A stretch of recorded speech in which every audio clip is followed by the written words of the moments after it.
آج کی جو سب سے پہلی اور بڑی جو آیت ہے نصیحت یہ ہے، وہ چوتھے پارے کی پہلی آیت ہی ہے۔ اللہ تعالیٰ فرماتا ہے لن تنالوا البر حتى تنفقوا مما تحبون۔ اللہ تعالیٰ فرما رہا ہے تم نیکیوں کو نہیں پا سکتے، البر، تم نیکیوں کو نہیں پا سکتے، حتیٰ تنفقوا، یہاں تک کہ تم خرچ کرو جس کو تم پسند کرتے ہو۔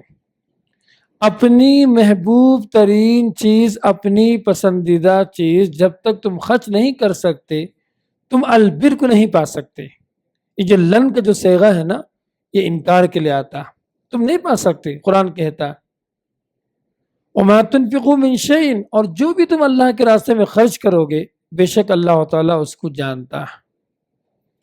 یہ سورہ آل عمران آیت نمبر 92، سورہ چوتھے پارے کی پہلی آیت ہے۔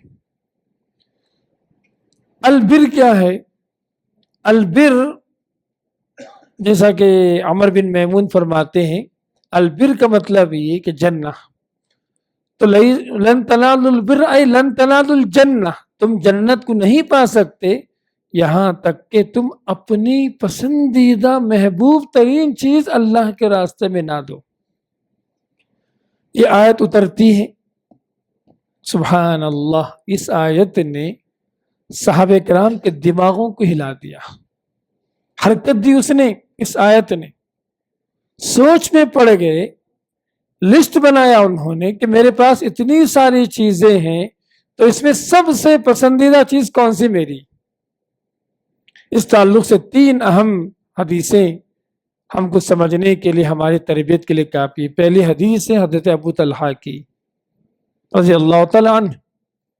ابو طلحہ ایک مالدار صحابی تھے، بالکل مسجد نبوی کے سامنے ان کا فارم ہاؤس تھا، ان کا باغ تھا کھجوروں کا، بڑا میٹھا پانی تھا اس باغ کا۔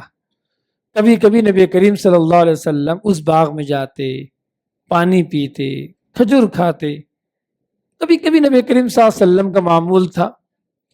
تو سوچا ابو طلحہ رضی اللہ عنہ نے کہ یہ سب بہت ساری چیزیں میرے پاس ہیں، سب سے پسندیدہ چیز یہ میرے پاس، سیدھا دوڑے نبی کے پاس۔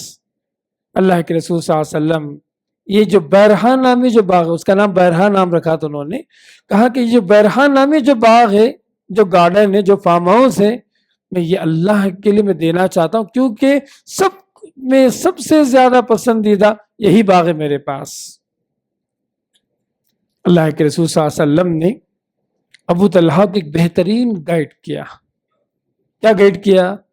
کہا کہ آپ اپنے قریبی رشتہ داروں میں اس کو تقسیم کر دو، صدقہ کر دو۔ جب اللہ کے راستے میں دینے کا ارادہ کر چکے ہو تو اپنے قریبی رشتہ داروں میں دے دو۔ ابو طلحہ رضی اللہ تعالیٰ عنہ نے اپنے چچا زاد، ماموں زاد جو بھائی وغیرہ تھے، ان پر وہ پورا باغ انہوں نے تقسیم کر دیا۔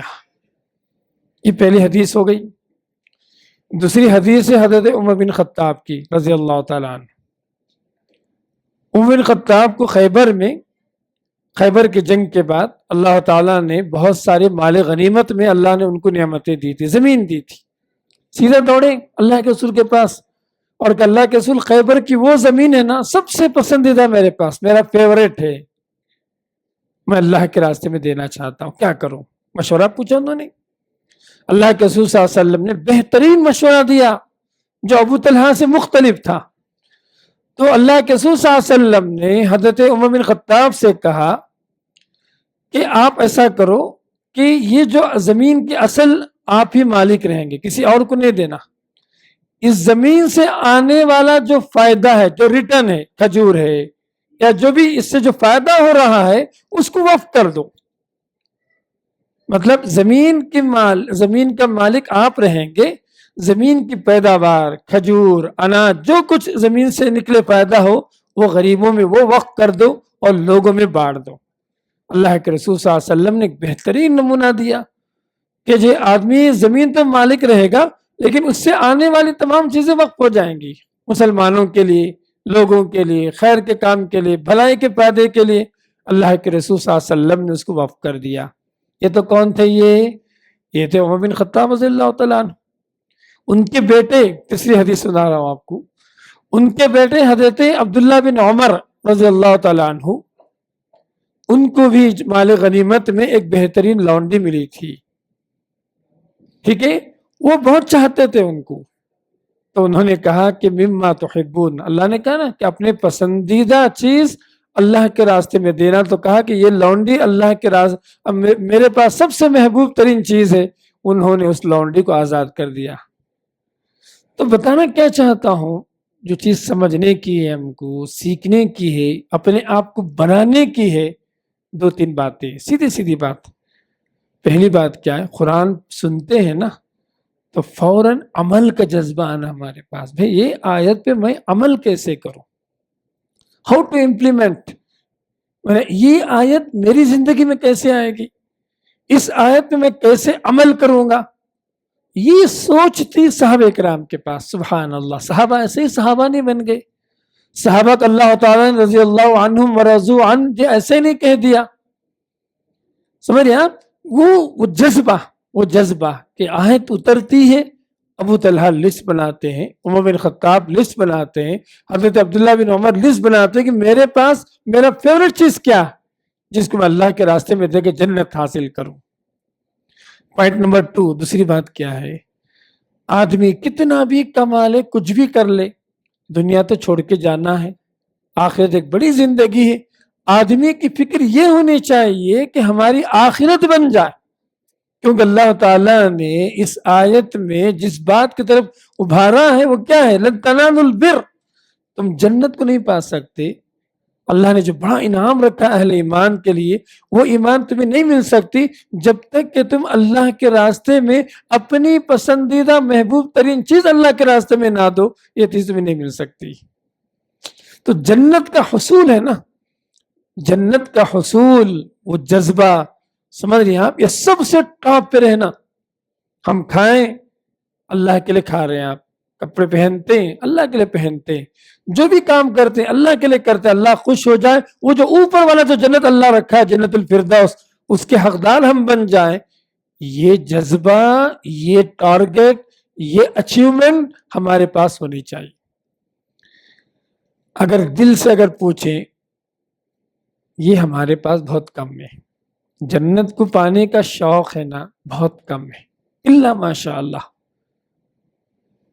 اور صحابہ کرام کی خوبی کیا تھی معلوم ہے آپ کو، صحابہ کرام کی دوسری بڑی خوبی کیا تھی، کوئی بھی ایسا موقع آیا جہاں جنت مل سکتی ہے، سمجھ رہے ہیں، پاسبلٹی سے جنت ملنے کی، نبی کے زبان میں اس کا وعدہ مل جائے، اس میں پیچھے نہیں رہتے تھے، یہ صحابہ کرام کی خوبی تھی، کبھی کوئی بھی موقع ہو، نبی نے کچھ اعلان کیا، یہ کام کرو جنت ملے گی، تیار حاضر اس کام کے لیے، ایسے تھے صحابہ کرام۔ لن تنالوا البر حتى تنفقوا مما تحبون۔ تو سبحان اللہ، یہ آیت دراصل جو ہے نا خود کی تربیت کے لیے، کیا تربیت، نمبر 1 نیکی میں آگے بڑھنا۔ دیکھیے آپ، آیت اترتی ہے، صحابہ کرام کے دل میں یہ بات جو ہے کھٹکتی ہے کہ کیسے ہم نیکی میں آگے بڑھیں۔ نمبر 2، جنت کو پانے کا شوق، جنت کو پانے والے تمام اپارچونیٹیز میں اپنے آپ کو حصے دار بنانا۔ بہت سارے مواقع زندگی میں آتے ہیں تو وہاں پر اپنے آپ کو حصے دار بنانا، یہ بہت بڑی بات ہے یہ۔ نمبر 3، تیسری جو سب سے اہم نصیحت کیا ہے، اپنی محبت، اپنی پسندیدہ چیز کو، سمجھ رہے آپ، اللہ کی محبت کے مقابلے میں اس کو کمتر سمجھنا، وہ اللہ کے راستے میں دینا۔ اللہ کی محبت، جنت پانے کا یہ حصول جنت کی محبت، یہ دونوں چیزیں اپنی پسندیدہ چیز کو اللہ کے راستے میں دینے سے بڑھ کر یہ ہونی چاہیے۔ میں کہوں یہ موبائل بہت پسند ہے مجھے، لیکن اس موبائل کی محبت سے بڑھ کر اللہ کی محبت ہونا، اس موبائل کی محبت سے بڑھ کر اللہ کی اطاعت ہونا، یہ جذبہ، یہ کیفیت، یہ اسٹریٹجی لائف کی اگر آ جائے نا، یقین رکھیے کہ انشاءاللہ اللہ تعالی ہم سب کو جنت میں جانے کا ذریعہ اور جنت میں جانے والا راستہ اللہ تعالی آسان کر دے گا۔ تو اس بات کی بڑی اہم نصیحت ہے جو اللہ تعالی نے اس آیت میں اللہ نے بیان فرمایا۔ چلتے ہیں آج کے درس کی دوسری بڑی بات، جنگ احد کا تذکرہ اللہ تعالیٰ نے جو ہے سورہ آل عمران میں کافی طویل تقریباً 2-3 رکوع تک اللہ نے ذکر فرمایا. وَإِذْ غَدَوْتَ مِنْ أَهْلِكَ تیسرا رکوع، چوتھا رکوع کی کچھ آیتیں، پانچواں رکوع، چھٹا رکوع، ساتواں رکوع، پارے اس کی بات کر رہا ہوں پارے 4 کی، تقریباً 5-6 رکوع کے اندر اللہ تعالیٰ نے جنگ احد کا جو ہے اللہ تعالیٰ تذکرہ فرمایا. جنگ احد ہے نا، اسلامی تاریخ میں ایک اہم جنگ ہے. سن 3 ہجری میں شوال کے مہینے میں نبی کریم صلی اللہ علیہ وسلم جمعے کی نماز پڑھے. آپ کو اطلاع ملی کہ قریش ہے نا، مکے کے جو مشرکین تھے، بدر کا بدلہ، جنگ بدر کا بدلہ لینے کے لیے جمع ہو رہے. 3000 فوج لے کر حملہ کرنے کے لیے تیار ہو گئے. نبی کریم صلی اللہ علیہ وسلم جمعے کی نماز پڑھے، صحابہ کرام سے پوچھا کیا کریں. مشورہ کرنا چاہیے، جب اہم مسئلہ ہو تو مشورہ کرنا چاہیے. مشورے دینے میں، مشورے کی شرکت میں بہت سارے فائدے ہوتے ہیں. تو کچھ صحابہ کرام نے کہا ہم باہر جا کے لڑائی کریں گے. وہ لوگ بدر میں نہیں تھے، انہوں نے کہا کہ ہم کھلے میدان میں جا کر لڑائی کریں گے. بعض لوگوں کا خیال تھا یہیں پر ہم کیا کریں گے، مدینے میں رہیں گے اور آیتم تیر اندازوں کے ذریعے سے ہم ان کو حملہ کریں گے. نبی کریم صلی اللہ علیہ وسلم اپنے کمرے میں داخل ہوئے، جنگی لباس آپ نے پہنا، باہر نکل کر آئے. تو صحابہ کرام جو کہہ رہے تھے کہ ہم باہر جا کر لڑیں گے، وہ ڈر گئے. شاید نبی کریم صلی اللہ علیہ وسلم کو ہم نے کسی بات پر مجبور کر دیا ہے نا، کسی بات کی ہم نے رہنمائی کی ہو. تو اللہ کے رسول نے فرمایا جب نبی کوئی جنگی لباس پہنتا ہے نا، جب تک جنگ نہ ہو جائے اس کو اتارتا نہیں. اللہ کے رسول اڑ گئے. اب صحابہ کرام کو لے کر احد پہنچے، وہاں پر اسٹریٹجی بنائی. ٹھیک ہے، ایک اسٹریٹجی یہ تھی کہ 50 صحابہ کرام کو احد کے پہاڑ پر نبی کریم صلی اللہ علیہ وسلم بٹھا دیا، الگ الگ بٹھا دیے. کہا کہ کچھ بھی ہو جائے وہاں سے نہیں آنا، بولے کچھ بھی ہو جائے، جیت جائیں ہار جائیں کچھ بھی ہو جائے، آپ وہاں سے نہیں نکلنا. بولے 50 صحابہ کرام کو بٹھا دیے. سبحان اللہ، ایسا ہوا کہ جنگ جیسے ہی شروع ہو گئی، سمجھ رہے آپ، مسلمان چند منٹوں کے اندر کافروں پر غالب آ گئے. وہ لوگ دوڑ کے بھاگنے لگے، گھوڑے چھوڑ کر، جنگی ہتھیار چھوڑ کر، جو ساز و سامان لائے تھے یہ سارے ساز و سامان لے کر دوڑنے لگے. اب یہ سب چیزیں پہاڑ والے اوپر سے دیکھ رہے تھے، جو 50 صحابہ کرام اوپر تھے دیکھ رہے تھے. انہوں نے سکا جنگ ختم ہو گئی. ٹھیک ہے، وہاں سے اتر کر آ گئے. اترے کیا اترے، سب مال غنیمت کے پیچھے چلے گئے. خالد بن ولید رضی اللہ تعالیٰ عنہ اس وقت مسلمان نہیں ہوئے تھے، وہ بہت ماہر آدمی تھے جنگ کے اس زمانے کے اندر بھی نا، ان کی بہت پہنچ تھی جنگ کی، ان کی جو اسٹریٹجی تھی جنگ لڑنے کی اس زمانے کے اندر وہ بہت دور اندیش تھے. وہ تیار تھے کہ جیسے ہی 50 صحابہ کرام نکلے پیچھے سے حملہ کر دیے. لاشیں کے لاشیں بچ گئے، 70 سے زیادہ صحابہ کرام اس جنگ میں مارے گئے. نبی کریم صلی اللہ علیہ وسلم ہمت نہیں ہارے، تمام صحابہ کرام کو جو پہاڑ پہ اوپر چڑھنے کا جو نبی نے حکم دیا. کچھ لوگ جو ہے نبی کریم صلی اللہ علیہ وسلم کی خبر یہ عام ہو گئی کہ نبی کریم صلی اللہ علیہ وسلم انتقال کر گئے. یہ سن کر بہت سارے صحابہ کرام کچھ ایسے کمزور والے ایمان والے تھے جو ہے جنگ چھوڑ کر بھاگنے لگے. جب نبی نے تو ہم کیوں رہنا. سبحان اللہ، ما محمد الا رسول قد خلت من قبله الرسل افإن مات او قتل انقلبتم على اعقابكم ومن ينقلب على عقبيه فلن يضر الله شيئا. اللہ تعالیٰ نے کہا کہ یہ محمد ہے نا، اللہ کے رسول ہیں، اگر یہ مارے جائیں یا قتل کر دیے جائیں تو جس دین کو چھوڑ کر آئے تھے اسی دن کو واپس جاؤ گے.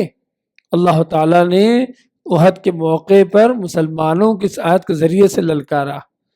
پھر تھوڑی دیر کے بعد اس جنگ میں نبی کریم صلی اللہ علیہ وسلم کو بھی نقصان پہنچا. آپ کی آپ کی دانتیں ٹوٹ گئی. سمجھ رہے آپ، جو لوہے کی ٹوپی تھی اس کی اس کی کیلیں نبی کریم صلی اللہ علیہ وسلم کی پیشانی کے اندر گھس گئے تھے. نبی کریم صلی اللہ علیہ وسلم میرے ہاتھ چوٹ کر کے گر گئے.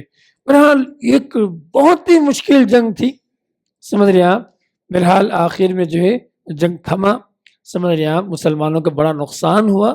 اللہ تعالیٰ نے اس پوری صورت، اس جنگ کے بارے میں اللہ تعالیٰ نے صرف یہ واحد صورت سورہ آل عمران جس میں اللہ تعالیٰ نے اس تفصیل کے ساتھ بیان فرمایا جنگ احد کے بارے میں.